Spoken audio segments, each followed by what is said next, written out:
Welcome to the deep dive. We've got some interesting material today, specifically snippets from USA Today, dated May 25th, 2025. Right. And our mission really is to unpack some key developments shaping the US right now, sort of pull out the important nuggets for you. Mm-hmm. It's quite a mix, isn't it? You get policy, legal stuff, even daily life aspects all in one place. Exactly. It gives you a real snapshot. So, based purely on what the article presents, let's jump in. Okay. First up, the article flags these escalating trade tensions with Europe. It highlights a proposed action from President Trump, a pretty significant 50% tariff. Yeah, on all EU goods. That's a big number. It is, and the stated reason in the piece is about perceived trade imbalances. Right.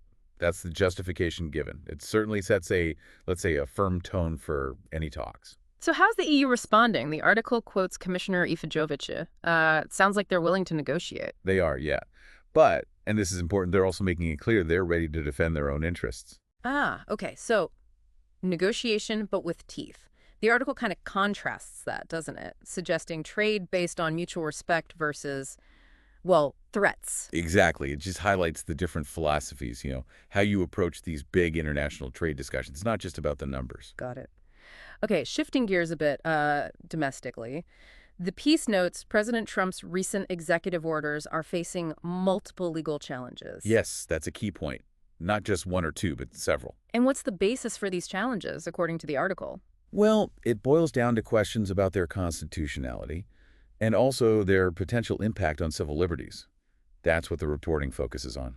So the courts are basically weighing in on the scope of executive power here. Precisely. And the outcomes of these cases, they could really influence the administration's policy agenda moving forward. It's about checks and balances, fundamentally. Big implications, then. These aren't minor procedural things. No, definitely not. They're Yeah. quite significant constitutional questions being argued. Okay, now let's zoom in a bit. From national policy to maybe something more local, the article has a positive note on quality of life. Ah, yes. Broken Arrow, Oklahoma. It gets ranked among the top U.S. cities to live in. That's interesting. What reasons do they give? The specifics mentioned are a high median income for the residents, low unemployment figures, and just general quality of life metrics. Tangible stuff. Right. Things that really matter day to day. It shows how those bigger economic trends actually play out in a community. A concrete example. And speaking of national focus, there's a sports update too, the IIHF World Championship. That's right. It mentions Team USA and specifically highlights Trevor Zegras. They're heading into the semifinals. And there's this goal mentioned aiming to end a 92-year drought? Yeah, 92 years. It really puts their current run in perspective, doesn't it? Connects it to a long history for U.S. hockey. Adds a layer of drama for sure. Okay, a couple more interesting nuggets the article picked up. First, something about AI from the Chicago Sun-Times. Ah, yeah, that one. They apparently confirmed using AI to generate a reading list. Okay.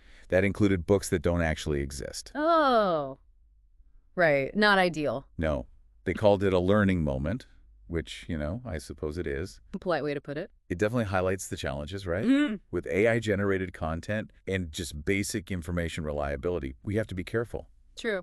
A good reminder. And finally, the article includes some data on public safety. Looks like potentially good news. Yes, it reports a significant decline in violent crime rates in early 2025.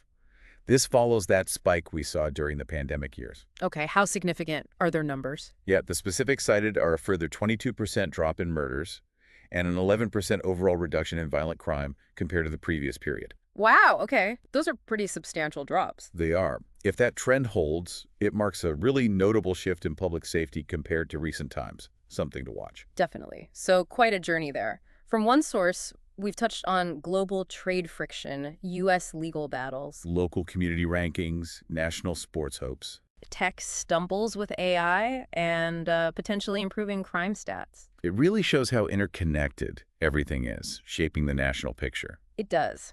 So here's a final thought, something for you listening to consider.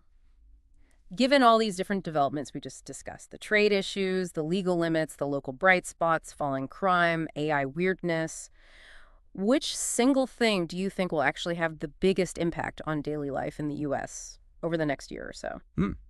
That's a good question to chew on. Well, thanks for digging into these points with us today. We hope this deep dive gives you a clearer perspective on some of the key things happening right now.